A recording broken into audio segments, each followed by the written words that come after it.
First speaker. He is the district traffic engineer at MnDOT District 3 out of the St. Cloud office. He's been in that position since 1995 and overall has worked on within MnDOT traffic since 1987. He's also had experience during that time in signal timing, construction and ITS projects, and has really found a keen interest in ITS projects and how that discipline relates to traffic engineering. He attended North Dakota State University where he earned his civil engineering degree. So please help me welcome Tom Dumont to talk about the Sartell Diverging Diamond Interchange.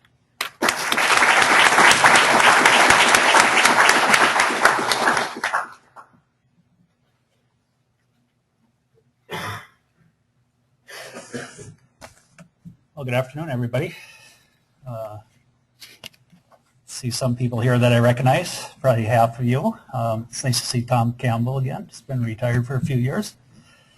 I'm Tom Dumont. I'm with the Department of Transportation Traffic Engineer out of St. Cloud, Minnesota, and here to talk about some of my observations on the Diverging Diamond Interchange that we opened up last year. And it recognize it'll be a little bit challenge here. I'll speak this way, but I'll be pointing, so excuse me as my back will be towards you a fair amount of the time. And anyway, how many people are Wilds fans? Minnesota Wilds fans, huh? Wasn't that a good game last night? I'm a little tired this morning. I was never much of a hockey fan, but with the weather, I started watching the Wilds in the playoffs here, and I couldn't miss a game after the first game, so it converted me. I'm a fan now, so go Wild. Okay. Diverging Diamond Interchange. Where is it? It's on Highway 15, just north of St. Cloud. We started construction in 2012 and built the bridge basically over the winter. We didn't have the bridge built, and in 2013, actually October 16th of 2013, we opened the DDI interchange up. And this is just a location diagram. This is 94. This is Highway 10. Here's Highway 15 between 94 and 10. Here's St. Cloud, so it's just north of St. Cloud. Actually, it's actually in the city of Sartell. And prior to that, this was the intersection looking north.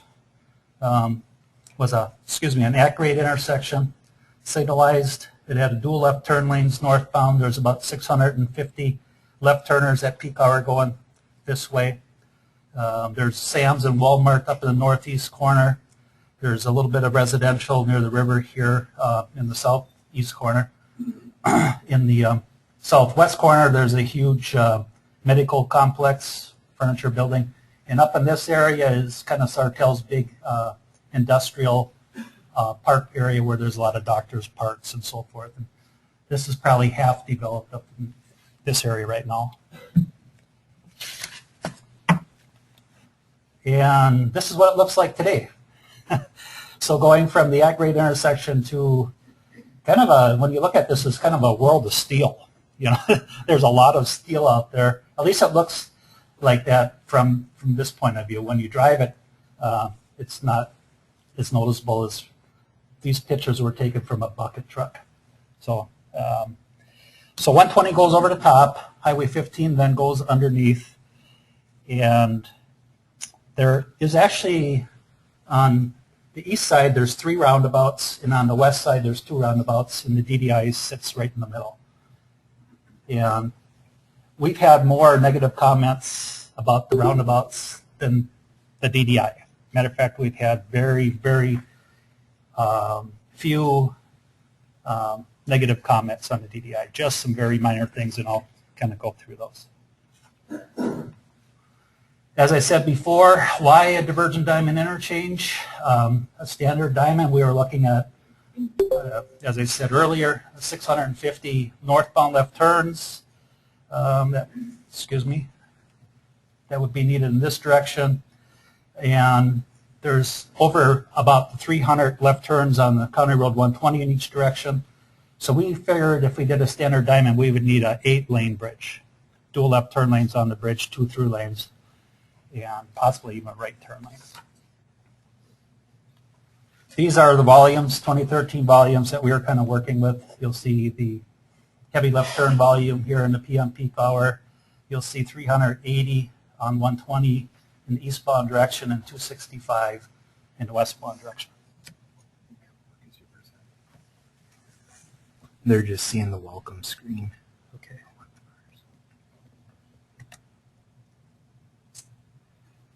Yeah, that'll work.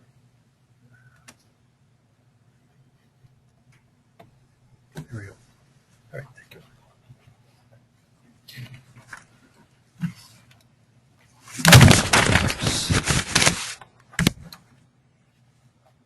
So why Diverging Diamond? Moves more traffic with fewer lanes. We could get by with a smaller bridge, and I'll show that to you here shortly.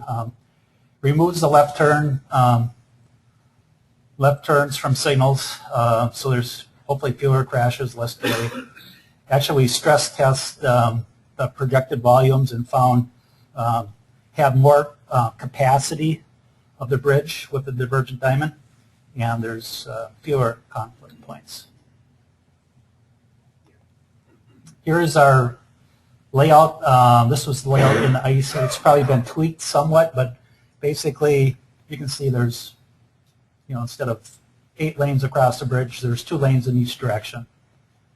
And we have our PEDs going down the median, right through the median. At one time we looked at PEDs outside of the median, but we decided the median was a better place for them, and I think that was a good decision. So I'll talk a little bit about signals, and then since I'm not really into signal operations that much anymore, if you have some detailed questions, I probably won't be able to answer them. I'll try, and then I'll talk a little bit about signing, because those are the 2 things where we've probably seen some changes that I would recommend. So we decided to signalize our diverging points and our ramps. And I think that was a good decision. Some of our ramps, the curves were, they had to merge, and the curves were fairly slight, not real abrupt, and we thought there would be some merging issues, so we decided to signalize the diverging point on the ramps. We did not allow any turns on red off the ramps, no left turn or right turn on red. We actually installed 2 signal cabinets. We ran the wires through a dummy cabinet and ran the cabinet. So we're actually running operations out of 1 cabinet, and we decided to do that just in case, just because the way we're going to operate the signal was with overlaps. And if we wanted to coordinate and separate them, we'd have a second cabinet there. So we can kind of have a dummy cabinet, and we're currently operating out of 1 cabinet. Said pedestrian path was down the middle, and one interesting thing about that is it takes a long time for a PED to get across a DDI. They got basically 4 intersections to cross, and I'll talk a little bit more about that. And we have to kind of be a little bit aware of the sight lines on the ramps because of the curvature up near the top. And I'll talk a little bit about the indications. We had green arrows for the movements, and then yellow and red balls. And so that'll be a thing I'll talk about just shortly. And here's a diagram of the signal on the west side. If you notice, whoops, excuse me again. If you notice this pole number 9, and here's the diverging movement, and here's the signal for the phase, well, the east-westbound phase. We felt we needed a pedestal here because of the curvature in the road, and so we put a pedestal there with the same indication that's on the overhead.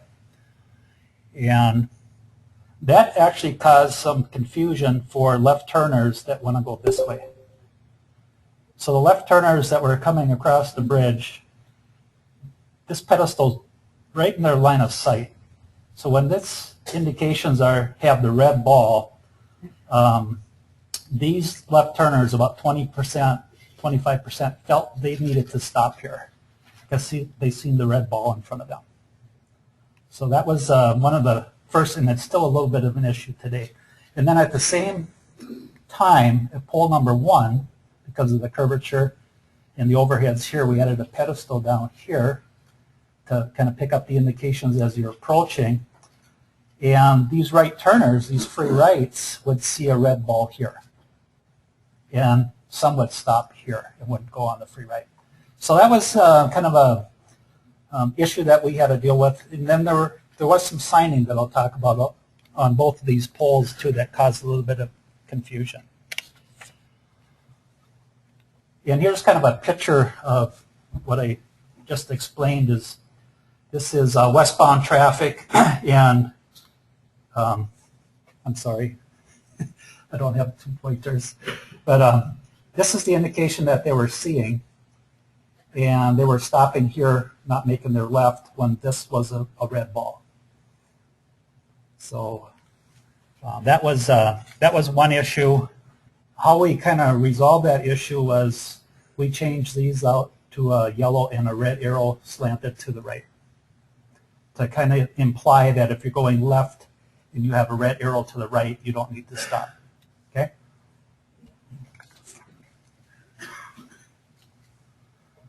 So on the east side, kind of had the same situation where we have pole number 8, and we have a signal head 5-1 on there, and these free left turners would come, and about 1 out of 4, 1 out of 5 would stop here when that indication had a red ball. So we did the same thing in this direction, is change them all to arrows, green, yellow, red arrows. And that seemed to help, but it didn't solve the whole problem.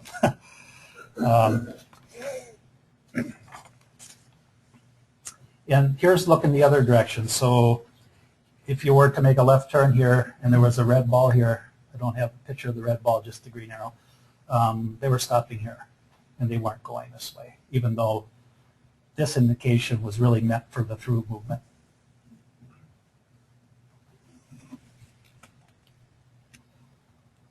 So we changed those up to arrows. So really that's, that's kind of it for signal operations to some degree. When we first started out, there was some talk that, well, the signal system operation on DDI is pretty simple. Well, it was, because they were referring to just signalizing the diverging points. So it's a simple two-phase system. But now we have the left and right turns on the ramp signalized along with the diverging points. And so there's 2 trains of thought. Do you run them with 2 controllers and then try to do a coordinated movement between the 2? Or do you run it with a bunch of overlaps and try to make it more efficient, especially like at the non-peak times? And we decided that we were going to start off at least trying to run it with overlaps. And so really we have really no coordination between the diverging points. But the way the overlaps are set up, it moves fairly well. But the coordination between when you release at one point of diversion and get to the other side is not guaranteed. One thing we did find out then too, the pedestal poles were too high. I think we had 13 foot on the pedestal poles. And when you just have one lane, about 16 feet of width, when you stood out there, it looked like you were looking up into the sky to get the pedestal pole. So we actually cut down the pedestal poles on some approaches. And I think right now, I don't know, Danny, if you're part of that, I think there was an RFP to kind of look at signal operations on DDIs and what's the best way to operate them. Yeah, team from Kimley-Horn in North Carolina. Okay. Got that. Yeah, I put that together. I put together two NCITE projects. And one was for signal operation. I should have started that. Indiana DFT is the lead on that. Okay. From technical panel. Okay. Yeah, that'd be interesting to see what comes out of that. Here is our phasing diagram. I don't know if you can see it very well, though. here it's basically phase 6 this way, phase 2 this way, and then phase 4 coming up this ramp, phase 3 coming up this ramp, and then the ramp split up with overlaps, overlap I, it's phase 2 and 3, overlap J, 1 and 3. In between the two diverging points, it got overlap between 1 and 4, and 3 and 5, and some overlaps over on this phase. So that's basically the way it's running right now. And for you that are in signal operations, you probably, get a little better handle on how that works. So anyway, some lessons learned were turn restrictions at ramps. What we found out was on the ramps, the right and left turns, we put no turn on red signs up. I would say 30 to 40% of the people stopped and made a right on red, even though we had the sign placed up on the mast arm. So eventually we actually made a decision to remove those signs. So we currently allow both right and left on red coming off the ramps right now.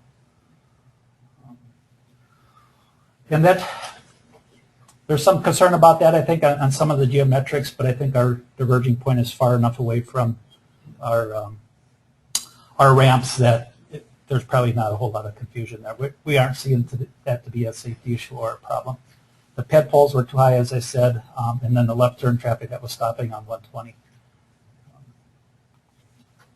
So signing. I think signing overall, there was a concern about safety on DDIs. Are people going to go the wrong way? Will they get confused? What we found was, and HDR worked on the traffic signing plan for us and some other plans. It was a pretty good signing plan overall.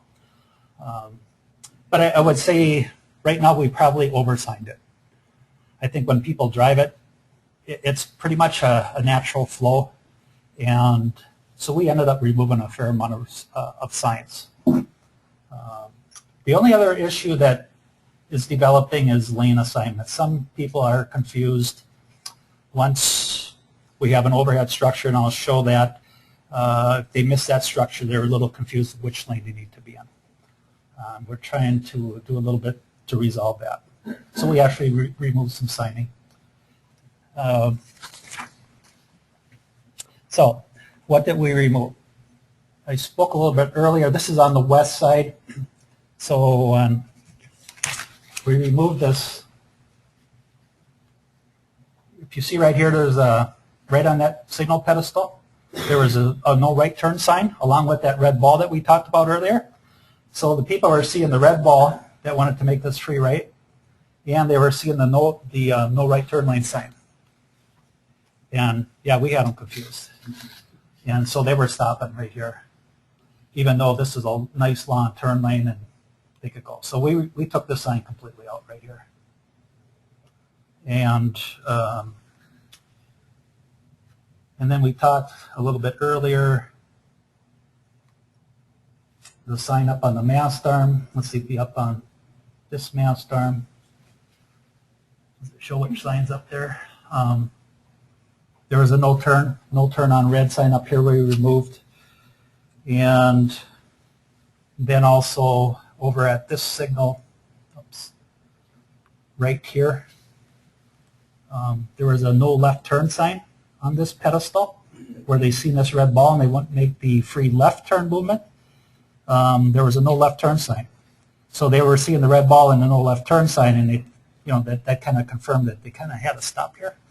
So we actually took this sign completely out off of that pedestal. It was really meant for them not to turn down the diverging point. That's what it was meant for.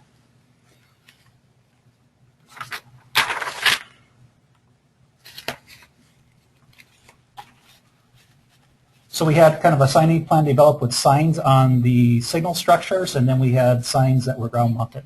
And that's kind of the way the layout went. As I mentioned, there was these there's one overhead structure prior to the diverging point that kind of gave them their lane assignments. Other than that, there really isn't much other than if you see coming the opposite way, there's a Highway 15 South sign kind of over by this bridge railing. So some people, if they missed this structure, they didn't know if they should be in the right or left lane to get onto Highway 15 or which lane to stay on to 120. And so we actually added a couple lane usage signs up on the bridge railing that said the left was a left and a through, and the right lane was straight up, a through movement. Here's what it looks like as you're approaching from the west going east. Here's the lane assignments. And you'll see here, this was, you can see the red ball there and this free right movement, and then there should have been that no right turn sign right on that pedestal. We removed that.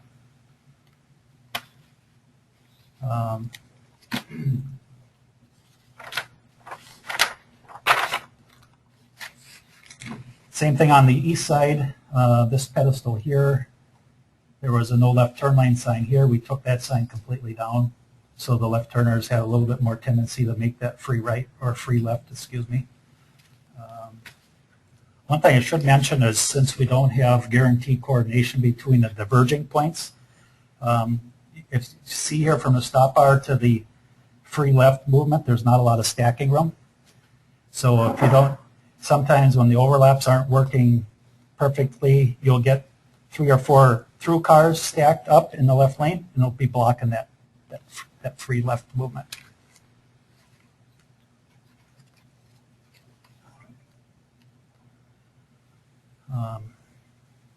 Question, would you consider a left turn lane in advance at all? To add more capacity? Not anymore. Yeah.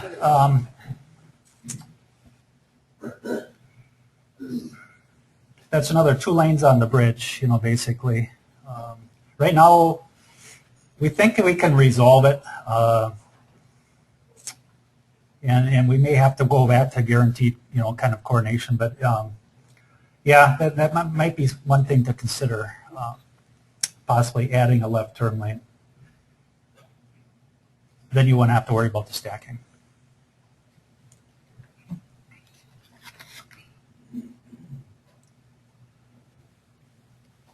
The other interesting thing to note here, Mike, is these no U-turn signs. So I think it was really meant that you're not able to make a U-turn to the right, but the sign actually has a U-turn to the left. And then the other thing I would say is we had a no U-turn sign up on the mast arm, at the end of the mast arm, and that I would probably say this no left turn sign here that was on this pedestal, probably could have taken this U-turn sign and put the no left turn lane sign up on the end of the pedestal. Just some minor things, but and the interesting thing is in the 2013 state sign summary, there is no U-turn movement for a right shown in the book, just for the left. So you have to actually make a special sign up for the U-turn to the right.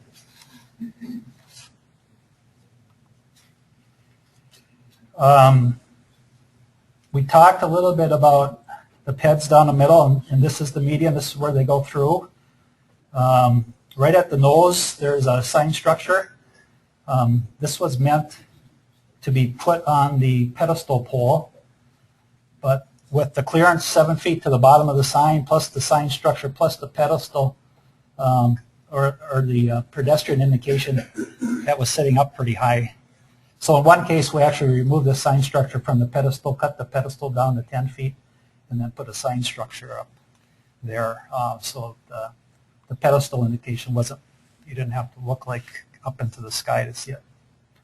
The other issue about this is snow clearance. We felt we had this design where a bobcat could come in here and clean this out, and the city of Sartell was responsible for cleaning out the pedestrian way.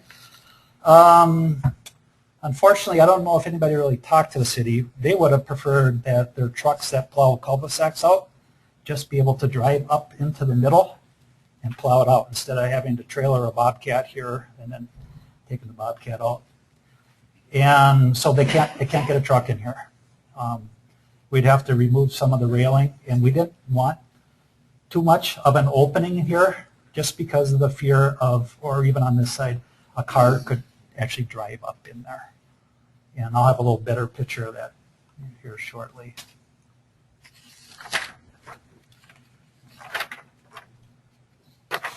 So this is on the east side, and it's pretty much the same thing on the east side about the signing.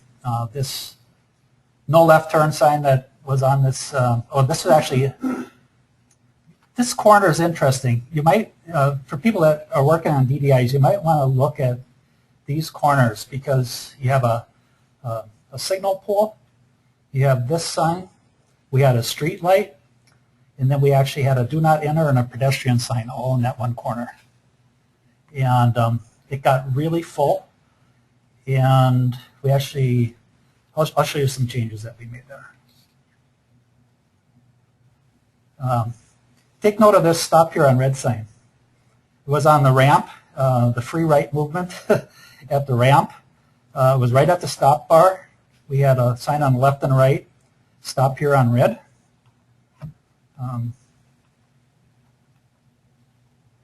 Look what we had right by the stop bar in the sign. So actually, when we opened this thing up, there's actually somebody stopped on the red, and we had the no turn on red sign up. We actually went to the bathroom. So I mean, everything came together on that: a red light, a sign, and an outhouse right there. Anyway, that was just.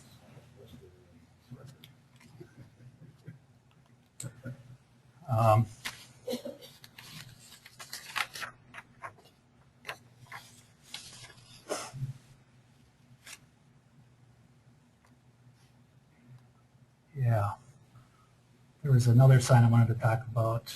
That was 34. Oh, the do not enter sign. There was also, there was a do not enter sign right here. So people that were actually driving this way, they could see this do not enter sign, and it was pretty obvious. I mean, if you continue straight here, you're looking right at that do not enter sign. And so before we opened it up, I felt that these people would be a little confused, a little nervous with that sign position right there. So we actually took this sign completely out, and we actually added that no right turn sign onto a light pole that was about right here. So that was perfect. And see if that, yeah, here's that do not enter sign. So as you were driving this way, this is right in your line of sight. And it was really meant for nobody to take a right to go down the wrong way, but we have this one here. And so we took this sign down and actually put the no right turn sign right on the light pole here. And that was right in their eyesight. So, so we kind of freed up. And you see there's a pole here. We see this structure. You see another base for another structure there. And then behind that's actually a signal pedestal pole yet too. So there's a lot of infrastructure right in there. And I don't know if you can see it here, but here's that do not enter sign is now down, and then we have the, it's kind of hard to see, but we have the no right turn lane sign right on that pole there. So we kind of cleaned up that spot a little bit.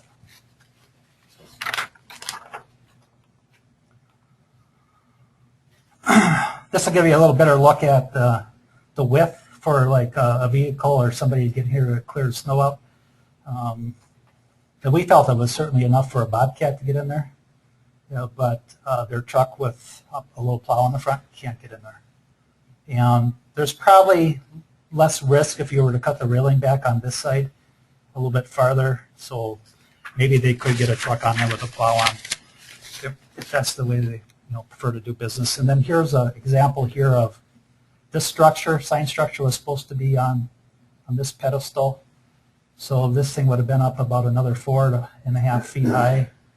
So we actually put that on a separate structure and cut the pedestal or the pedestrian head down to lower it somewhat.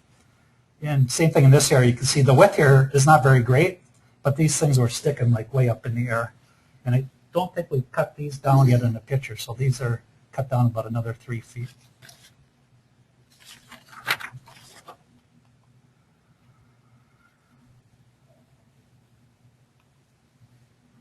Here's an example of the no turn on red signs that were up.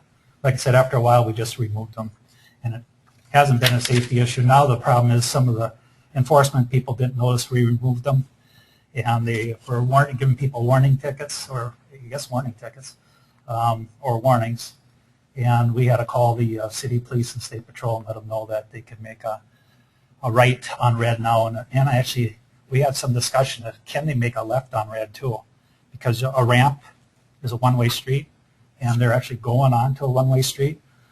So we felt after discussions with state patrol that it was legal to make a left on red from the ramp to the one-way on the Diverging Diamond. So now they're free to do that. So signing lessons learned. Signing is important. Yeah, we probably oversigned a little bit as far as we were a little concerned about safety on turn restrictions, so we did some revisions in the field on that. Laden assignment's still a little confusing. I'm not sure what we can do about that. I think after a while now, most of the regular commuters pretty much know which lanes to be in. It's the ones that don't frequent very often because there is that medical facility, and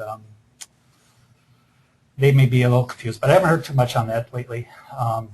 And you really need to look at signing in the field before you actually open it up. Striping was never really too much of an issue. I think if you're going to allow right turns and left turns on red at the ramp, it's a good idea probably to stagger your stop bars so you can see around an opposing vehicle where you got more than one approach lane. That's probably all I really want to mention here. We probably wish we would have staggered these a little bit at that location, but then that kind of plays into your loop placement too, so you got to kind of watch that. So lessons learned, drivers understand the concept. We've really had nothing but good comments, and we were a little concerned at first. The only other comments we get are on that signal movement where they think it's the free left turns and the free right turns. They still think it's for them. So there's some discussion on do you put a 4-section head with a constant green arrow that never changes. Then you have your other 3 heads for your through movement. That might resolve it a little bit better. Review the signing before opening. Maybe think about that median a little bit more, especially if you got pedestrians down the median, as far as clearing that out in the wintertime. Signal operations, I still consider that we can improve upon that. Excuse me. We did have 7-foot shoulders. You can see the shoulder width in here. And for plowing snow, they usually throw snow to the right. So as you get on the opposite side and you're driving on the left side of the road, you're throwing snow into the median. So we kind of made a cautious effort to have some storage area in the median. So you'll see this is a 7-foot shoulder in here. This winter was a bad winter, and it might have been days before we got the snow cleaned out of here. So it was good to have that storage in there.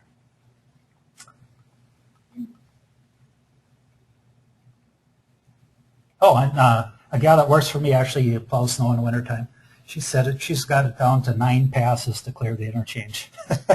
So it's a little bit of a challenge for the plowing people to get that thing open. There's quite a bit of effort in there. That's all I had. I don't know if anybody has any questions, or Danny? Yeah, the position of the head crossings of your off-ramp rights quite a ways back. I know you originally intended not to allow rights on red. You knew you were going to allow rights on red to begin with. Would you move that off-ramp stop line up and move the head crossing a little further? I think I would. Yeah. Now, down in Missouri, what they did is they actually treated the head crossing as a yield that was outside of the signal. And they had those 2 car lengths down the ramp, which I thought that was confusing with the driver. The driver seeing the signal for the right turn, and then before they get to the signal, here's this head crossing that head theoretically had a right of it. So. Yeah. A couple things on PEDs. I think what we found is the people like the safety of the PED going down the middle and the barrier. What they didn't like was you have to push the button and you have to wait for your phase. And they only had, 14 feet to cross. And then they got into the middle, and then they pushed a button by the diverging point. And then they had to wait for their phase. And then they walked to the other side, and then they had to push the button. And it'd take them like 10 minutes to get across. And so after about the second or third day, people either pushed a button and go when they could, or they would just walk across. It's a long delay for peds to get across if you do it legally and push the buttons. I'll have to look at the actual crossing and if it's causing a little bit of a problem. I haven't noticed that yet, but so I don't know if I really have any other comments, Denny, on that. But.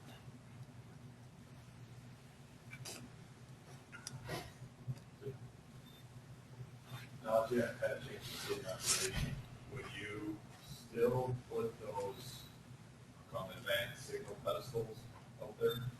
Those two spots? Yeah. You still can't. I think so. I would still put them there. What I would look at is a 4-section head with a constant green arrow on for the free right or free left movement, and then your other 3-section head, for your through movement. I think that's what I would do. Yeah, you can, if you know what you're looking for. The curvature on the diverging point is not that great where you can pick those overheads up. But I think I would still keep that pedestal there. Yeah. Tiffany? Do you like having the fence in the middle? Yeah, matter of fact, when we were out there was several elderly couple that walked through and some joggers, and they really liked it. And the more I watched and heard comments, I thought, that's probably really the way to do it. It would be nice if you would not have to control them, because traffic is coming from only one direction and your width is fairly narrow, but that's just my opinion. Mike? Yeah, you're talking about turning on reds. I witnessed this interchange, and I agree that I saw a lot of cars stop on red and just kind of go through the reds now, conflicting traffic. Did you ever consider a sign that's essentially about the turn on red permitted after stop? Yeah. Yeah, I think we had somebody kind of ask about that, just because first we had them in, then we took them out, and now people are kind of confused, and there's still some now. And I think there's some group of people that won't make rights on red anywhere. It's a minority, it's a small group, but some, just at your regular signals, they just will not make a right on red. Just feel uncomfortable, but that's an option that we may look at. Yeah, the less would be probably more relevant because it's not that common to make a left on red. Jim? Did you do any educational for head crossing before the end of the discussion of that? I know you have more layout or something driving. Yeah. So Tom, we're going to repeat the questions so that they can hear through the microphone here. So you'd asked about education and outreach. Yeah. Okay. Education and outreach for pedestrians. For pedestrians. I don't recall that we did anything specifically for pedestrians. We did a fair amount on the DDI itself and how to drive it. But I don't recall that we actually did anything for pedestrians. No.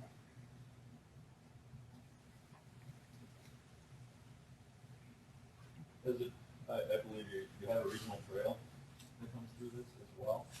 Um, Along County Road. Is there? Yeah. Not there was.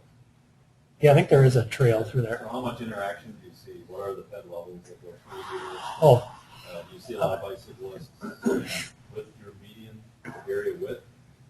I believe 12 feet at this location. Does that seem adequate? Does it seem too narrow? Does pedestrians feel boxed in? no. I don't.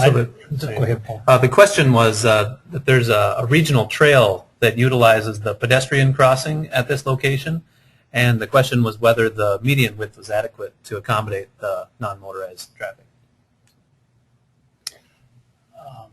I'm not aware of that we've had any comments where people feel that isn't wide enough.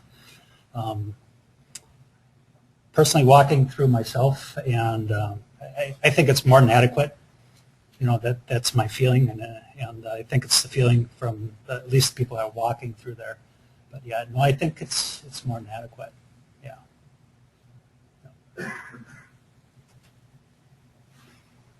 Okay. Well, thank you very much, Tom. Thanks.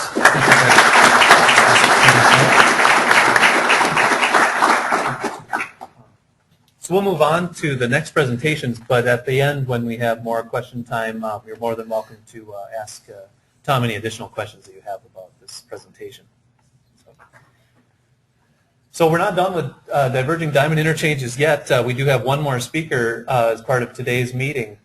Brandon Bourdon is with Kimley-Horn Associates here in the Twin Cities, where he's a project manager, and he's been in that position for the past 10 years. He did work in Denver in civil engineering for 6 years prior to that. Some of the projects that he's most proud of here in the Twin Cities working with Kimley-Horn is the airport signing project and the White Bear Avenue reconstruction project in Maplewood. So Brandon earned his undergraduate degree in civil engineering at the South Dakota School of Mines and a master's degree at the University of Colorado in Denver. So as Joe is setting up the presentation, please help me welcome Brandon.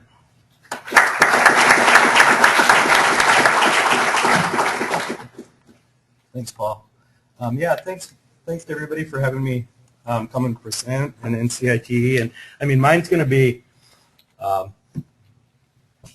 maybe a little less specific in some areas, but there's a lot of kind of unique aspects of this particular project. The focus is reviewing some of the things related to the 494 34th Avenue South Diverging Diamond. This was a project that was led by the Metropolitan Airports Commission, which is a little unique, but there was a lot of involvement and cost participation from MnDOT and Office of Deed through some TED funding, and the City of Bloomington was a key participant. And I'll talk a little bit about other participants as well as we move forward. I mean, we kind of joke about the planes, trains, and automobile aspect just because we're right on the south side of MSP International. So the red circle is our intersection right along 494.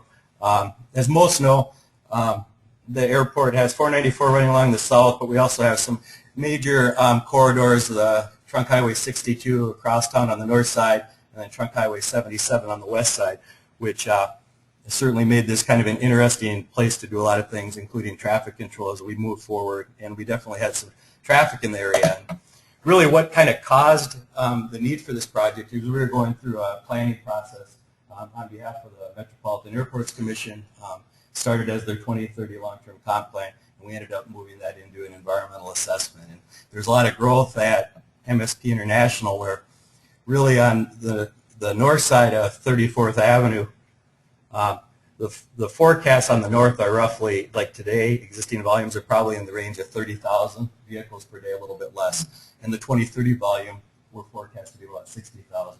To the south, it's about half of that. And so there's just a lot of growth in the area. Bloomington South Loop near Mall of America is everything to the south side of the interchange. They've got a lot of growth, a lot of projects underway. There's congestion on 494, and there have been improvements along that in terms of some auxiliary lanes, which have made things better. But, I mean, we anticipate congestion to continue. And then we had light rail. We have light rail that runs right down the center of 34th Avenue, and it's median running, which definitely makes things a little unique in terms of when we talk about pedestrian handling. This just kind of is an exhibit that shows some of the plan, but really what drives things at the airport is the plan over here. Terminal 1 would have a lot of gate growth along Concourse G. Terminal 2, you can kind of see the yellow has a lot of additional gates. I think it was probably an increase of somewhere in the neighborhood of 20, 30 gates, associated parking, and ultimately people driving to and from the airport. There are a lot of agencies involved and a lot of interest. This was the first diverging diamond in the metropolitan area. We had a train, we had planes, so we had the participants that I mentioned before, but FHWA was involved. We collaborated with FAA, so there was a lot of back and forth in terms of how this should be analyzed and designed. Metro Transit, and the Metropolitan Council. And there was a secondary whole series. I mean, Fort Snelling National Cemetery being there makes things a little bit interesting. In terms of the key project participants, Kimley-Horn was the lead, but SRF was very involved as a sub-consultant, worked a lot with a lot of the people in this room. Denny was involved in laying out various concepts that we'll kind of bounce through briefly, but we did have some subs related to light rail modifications, geotech, and things like that. So this was a very collaborative effort in terms of all consultants as well as agencies. When we started early, we did go through a lot of project management team things to get collaboration. We were really looking at 4 interchanges in the area. The Diverging Diamond was just one when we were trying to determine what we were analyzing. And so we had a series of 12 meetings from early February 2011 toward the end of October 2012, and that was really what was critical to allow us to move forward, build consensus. And really what we had is we had people in the room that had some different policies, different things that needed to be satisfied through the process, and different interests and concerns. So Metro Transit certainly had concerns about how we were going to handle things related to their train that's now going to have traffic crossing in a couple locations. Everybody else had kind of different interests. The airport was concerned about getting people to the airport. South Loop wanted people, Bloomington wanted people to be able to get it down to the south. So that was unique, and it really helped a lot. So we looked at a variety of concepts to kind of do more of a sketch planning process. And some of the concepts that were looked at here was a single point interchange. And with our train running down the middle, which are the 2 lines in the middle, once we started impacting that, we had some major impacts to how this interchange would look. And the single point would require modifications to 494. There were a series of different inverted loop options that were looked at and analyzed, where we would traffic would come off, Trunk Highway 5 and 494, have kind of a series of ramps to make it a right turn movement. So if you wanted to go, instead of making a westbound left, you would go around and make a right. So there's a couple options where different inverted loops and entrance loops were looked at to try to remove some of those high V over C's that we were seeing at what would be the traditional conflict points with the Diamond Interchange. Here's kind of another alternative with inverted loops. And then this ultimately was one of the early concepts that was laid out in terms of what the Diverging Diamond Interchange looked like. Because traffic volumes were anticipated to increase so much, there was an option that would allow this to be expanded here in the future with a flyover for the southbound to eastbound movement. So quite a bit of different things looked at, and what it really boiled down to was what were our impacts to the surrounding area as we built this interchange in terms of right-of-way, in terms of construction impact. So if we looked at a single point, we were going to have to replace the 494 bridge, which would have some challenges given the traffic on 494. And just in a summary, the right-of-way was relatively minimal for the majority of the alternatives, but the costs varied a lot from the Diverging Diamond being in the neighborhood of $6 million to a non-diverging diamond alternative, which would be around $48 million. And you'll see that the Diverging Diamond from a critical V over C rate was kind of in the 0.88 a.m., 0.77 p.m., and that was really actually better than pretty much the other alternatives except the Diverging Diamond with a flyover, which would be somewhat expected. So why was the DDI picked here? There were existing operational challenges at the ramps in terms of how the train operated. So our eastbound movement in the morning would back up to 494 on the Gore, and we had really heavy westbound to southbound movements. We had really relatively low through traffic, so everybody's either coming from the airport from the north to 494 or from the south to 494 or vice versa. We have really high through movements and everybody has to cross the train twice, and that would cause some more challenges. And we already kind of talked about the cost benefits, and one of the big ones, we were able to get the project done in one construction season.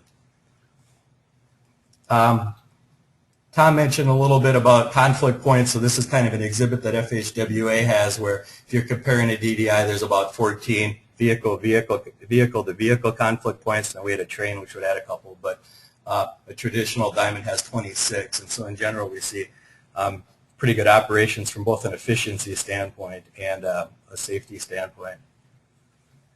Just to mention, the funding was unique here where it was based on kind of economic development in the area. So all the growth in Bloomington along with job creation anticipated at the terminal was utilized to secure and apply for a transportation economic development grant where $4.6 million was awarded, and that was combined through DEED and MnDOT. So that was a key and the most significant portion of the project funding, where Bloomington and MAC was splitting the rest of the costs associated with it.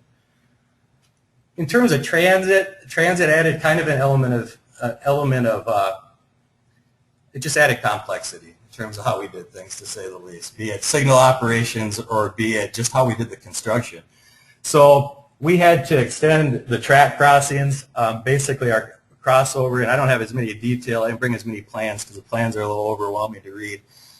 That's something maybe I should revise. But our track crossings, basically our intersections got a lot wider. And so we were going to have vehicles driving over the exposed portion of the track, so we had to extend the crossing surface or star track panels to allow vehicles to get through. That was kind of a phasing operation that was relatively interesting. We had catenary poles or OCS poles in a similar situation where they, this pole right now is in the middle of an intersection. So we had to change how the power was run to the poles, move the poles on the outside of the intersection.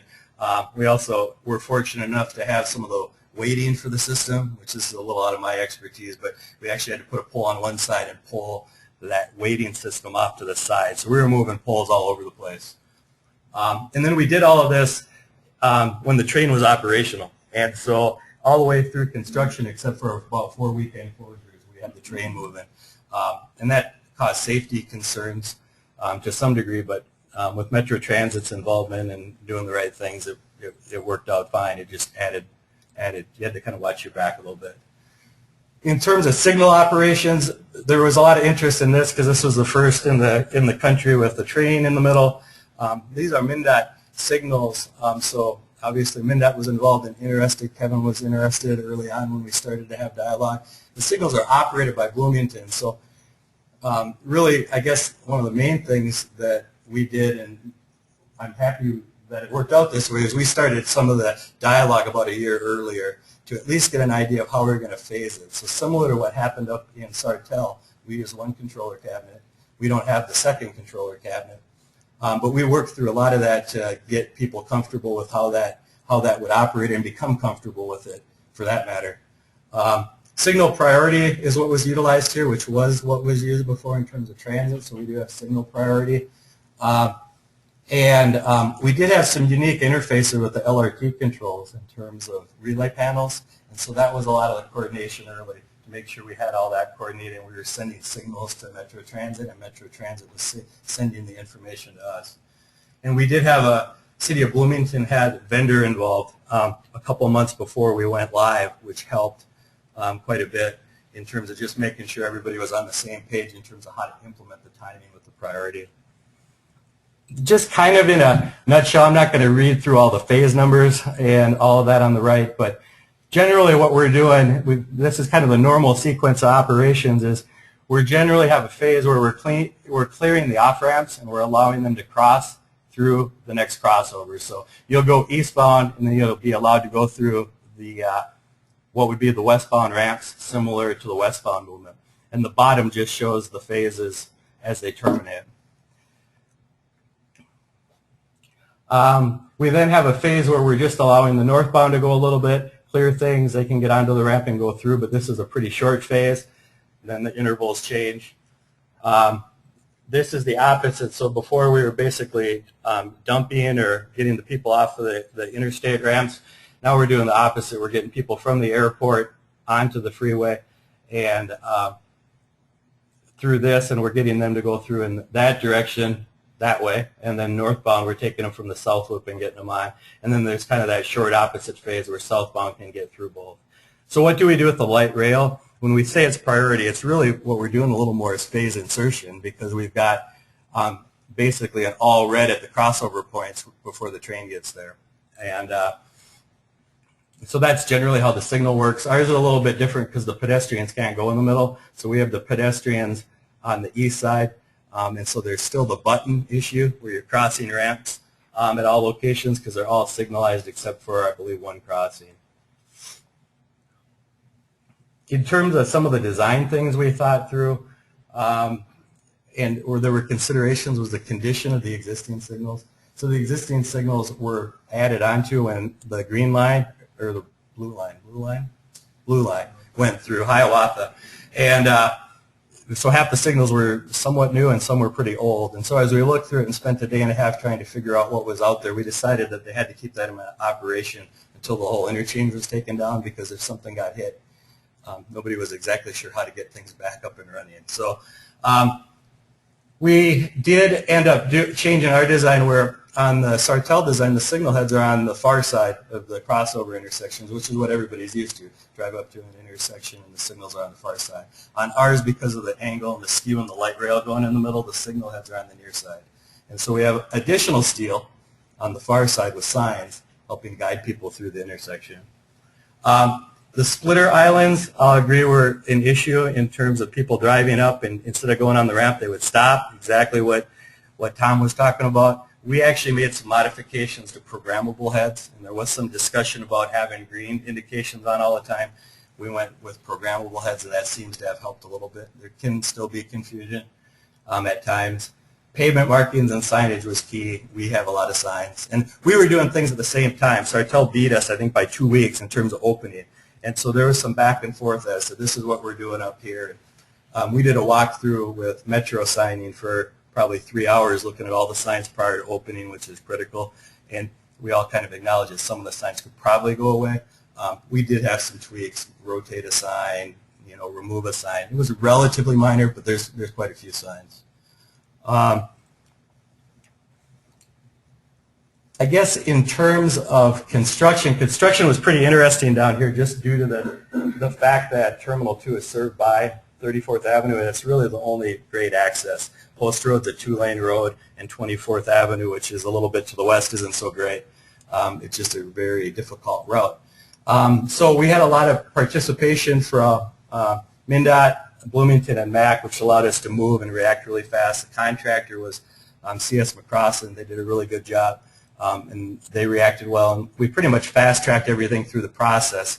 And I'll talk a little bit about schedule, but everything happened fast, because if we did what the specs allowed us to do, we wouldn't have gotten done. We turned around submittals and shops in a day or so. We had very detailed traffic control. We provided the contractor some flexibility for how they would construct things. Metro Transit did an excellent job providing designated lookouts and, allowing us to do work near the track, and that really was critical, or we wouldn't have made the schedule. Really, how do we do this keeping active traffic for the majority of the projects? Is we pretty much, I'm just going to go to the pictures here. We pretty much went and closed one ramp at a time, and we went in kind of a somewhat clockwise fashion. We did this ramp for 3 weeks, and we gave the contractor 3 weeks to have a ramp closure. We then moved on to the next ramp, and we closed that ramp for 3 weeks. And we had restricted access in here, but we still allowed traffic to move through. We then went up to the northwest ramp.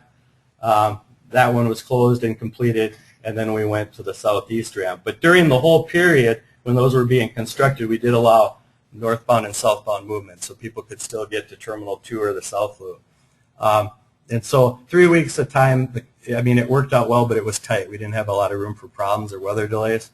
And then during the last 5-week period, we actually closed traffic. Nobody could get through, and that was really a little bit of a circus. There was a lot of construction happening very fast. So that was 5 weeks, and then everything was back open to traffic at the end of October in 2013. A couple other things related to construction. We did have public outreach, so the MAC was in charge of that, but there was a lot of coordination with MnDOT and with Bloomington in terms of what some of the routes were. City of Bloomington's done some videos afterwards to show people how to drive through the interchange. But in general, we've gotten relatively few comments in terms of operations. There were some cat tracks that we added that provided some clarity, some lane designation related concerns, but it went relatively smooth. The traffic control was pretty elaborate on this, primarily due to the roadway network in the area and the fact that the detour routes would change a lot based on what ramp were closed. So of our 400-page plan set, probably 70 was traffic control, and that was really key. We were covering overhead signs. We had signs for various routes, and then we had just the regular detailed traffic control. So just as an example, where we had the westbound ramp closed, you know, Trunk Highway 5, we'd sign them up Post Road to get over to Terminal 2, but 494 we'd take over to 24th, loop them around on the frontage road, as well as getting them down to the south loop. But when you got over where Cedar was, that got a lot more complex, because if you're going northbound on Cedar, you can't actually get to 24th Avenue when the eastbound ramp is closed. So we got to route all that traffic up to Post Road. 494 in Cedar then was able to take 24th and loop around, and then there was a combination of the two directions for everybody else that wanted to go to the south loop. So I mean, it was pretty detailed. Really, on the traffic control, the comments were pretty minor. So the only other twist is we had 4 shutdowns that were allowed for the train to do all our catenary work, to extend the tracks, to get concrete up to those tracks. And we couldn't do anything when we had Twins games, Target Field concerts, State Fair, or the Vikings, which as you start looking at a calendar is relatively challenging, and we didn't want to close things down during the week. So we had 4 weekends, and we needed all 4. So that was kind of a fun coordination issue. But we started in June 28th of 2013, and we were done October 27th on schedule, and that was pretty good because some tenants like Delta Airlines were kind of counting on it. And so it worked out pretty well. I guess in terms of, I think, this is kind of the finished view of it. I guess to orient ourselves, it's probably easier to look at this one. I can point out a couple things about it. Our trail, we used to have sidewalk on the west side, and the sidewalk would go and you would cross over on the south intersection and then go along the Embassy Suites on the east of 34th. Well, our current pedestrian route, we couldn't have any pedestrians crossing at the DDI, and so we found a small, I mean, we were within right of way, but it was tight, where basically the only place we could have a continuous trail was to put it on the east side. So that was a lot of trying to get that fit in. That was a little bit challenging in terms of pedestrian access, but it keeps, there wasn't right of way on the south side, so we couldn't keep it on the west side anymore, and so the trail was important. I guess our geometry is a little less than perpendicular. We're not quite as skewed as you might want in a normal situation, and so that's some of why the head placement on the near side was important. And but I mean, things are operating pretty well. We had mixes of concrete and bit because we didn't really want to go in and mess around with those tracks again, so we used concrete on the crossover intersections. So I guess those are a few of the details, but it's probably easier just to open it up and see if anybody has questions. You mentioned in your side, so had somebody commented to me that they had a hard time seeing those, and they felt like they were too far, or you got the 40 feet required, but maybe that's the minimum? We did have, it was the 40 feet to the stop, or I think 50 to the driver, if I remember right. We did check one. There was actually one placed in the wrong spot, and we backed it up. We do have, we do have some far side related signal indications to help supplement that, but we did review that. At times it might be a little bit close, but again, all of our detection is out there too. We use loops, and so we didn't want to modify too much stuff. Just help repeat the question. Oh, sorry. Yeah, no problem.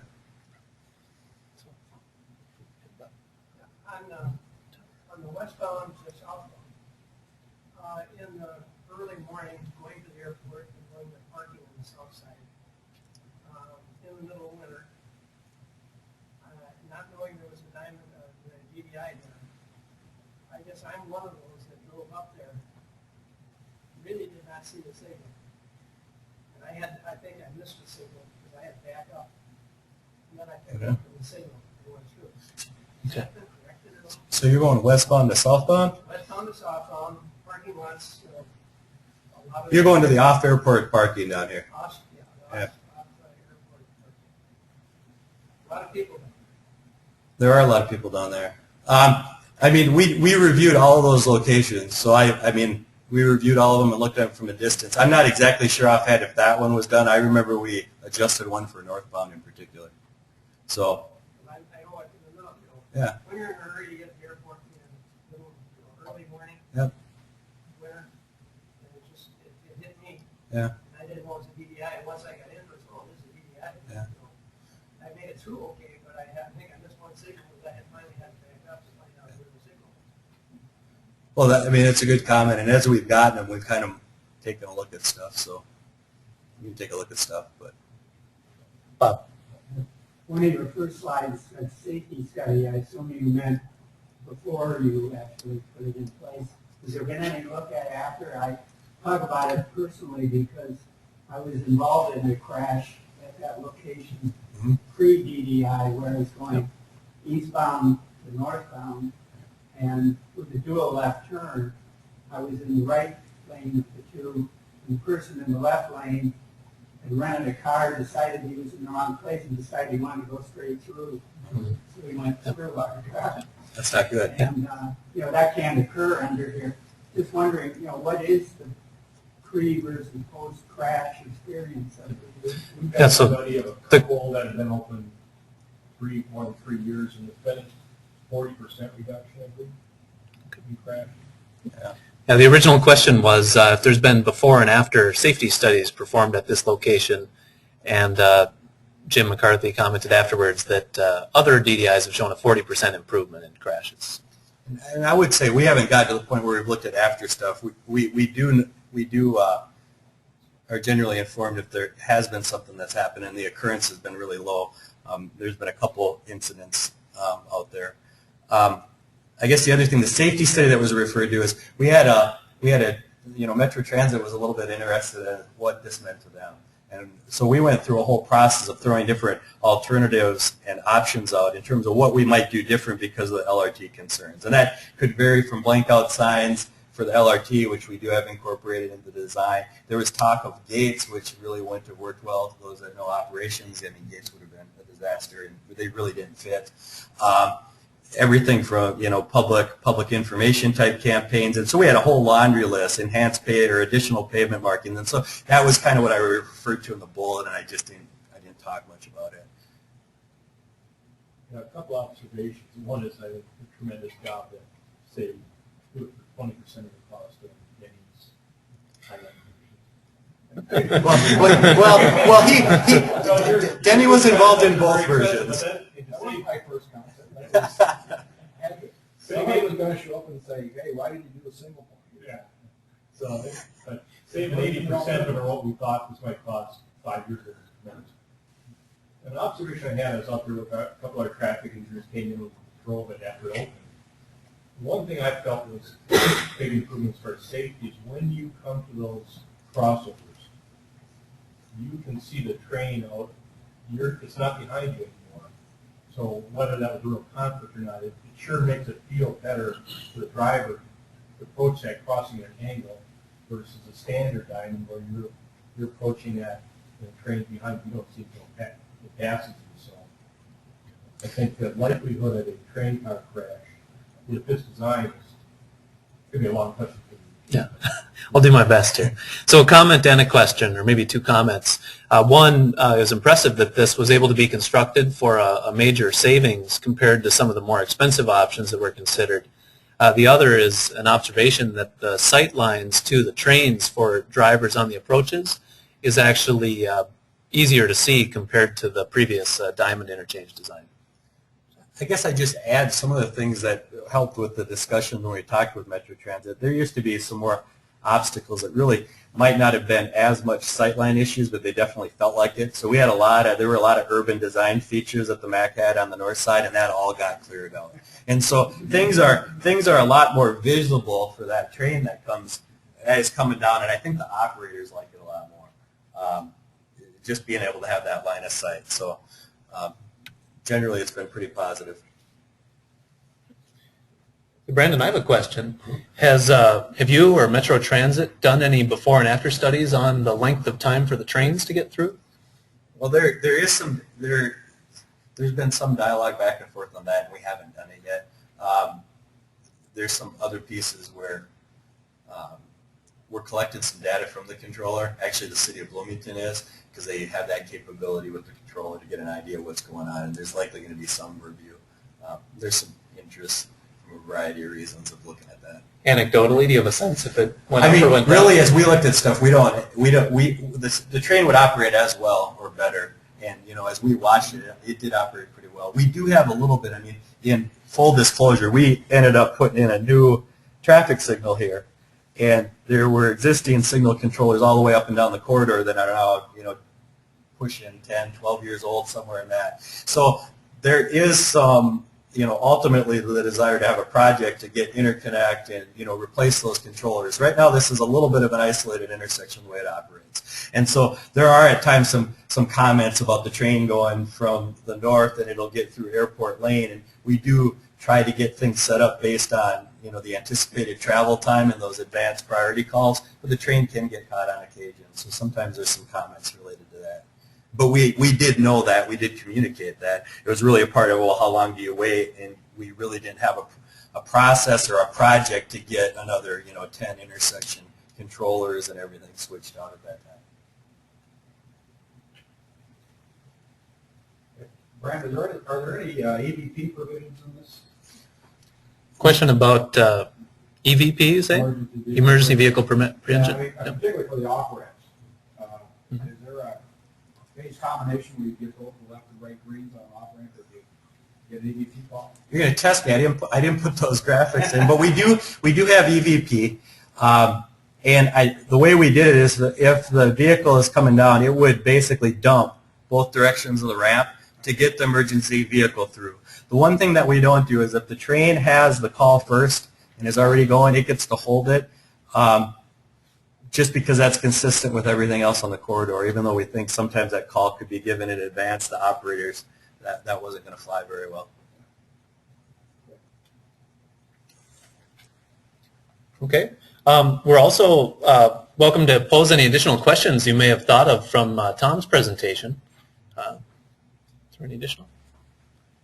Well, Tom, I'm going to have to invite you back up to the front here. So thank you very much to Brandon for this presentation.